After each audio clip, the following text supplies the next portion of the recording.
tumawag eh. Ito, kasama natin ang best player of the game, ang dating candidate ng season MVP ng Gawan Trading. Ngayon, muling pagbabalik dito sa opening game. Ito, nakuha na naman niya ang kanyang best player of the game.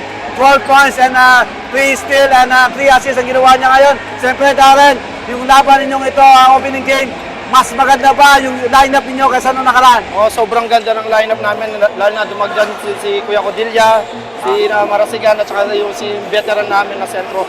Siyempre, yung kalaban ninyo, itong season na to, palagay ninyo, mas angat kayo ngayon. Oo, sa tingin ko, napakalakas ng team namin, ng lineup namin, kaya for sure, lalaban ang Gawan Trading Abu Dhabi. Alam naman natin, ang Darren Galang ng Tubong Pampanga, isa sa mga fighter ng Abu Dhabi. Kaya ito, mukhang maganda pinakita. Maganda ang kanyang umpisa ng laro. Siyempre dito ngayon, palagay mo, sino-sino sa mga player mo, sa mga kasama mo ngayon, ang inaasahan mo makakatulong sa'yo? Totoo niyan, lahat naman sila nakakatulong. Dahil nga veteran sila, at saka talagang player talaga lahat sila.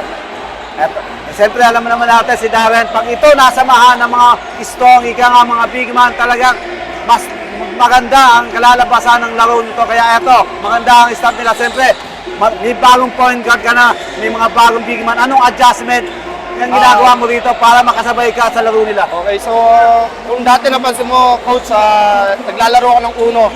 Pero ngayon, nag-stick ako sa dos at tres na position.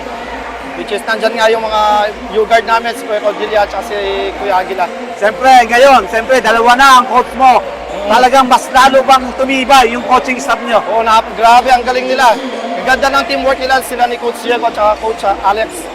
Napakaganda. Kaya ito, napakaganda po ng laban natin. Abangan natin ang mga susunod na game. And then, mag-shoutout ka muna, bumati ka muna sa mga kamahal mo sa buhay. Shoutout nga pala sa mama ko na nasa Pilipinas. Shoutout sa pamilya ko dito sa Abu Dhabi, kay Daquan Light Marcelo. Shoutout sa iyo, sa Black Panthers, sa Cebu, Coach Harold, hello, at saka kay Kuya JB. Okay, good luck. See you next game.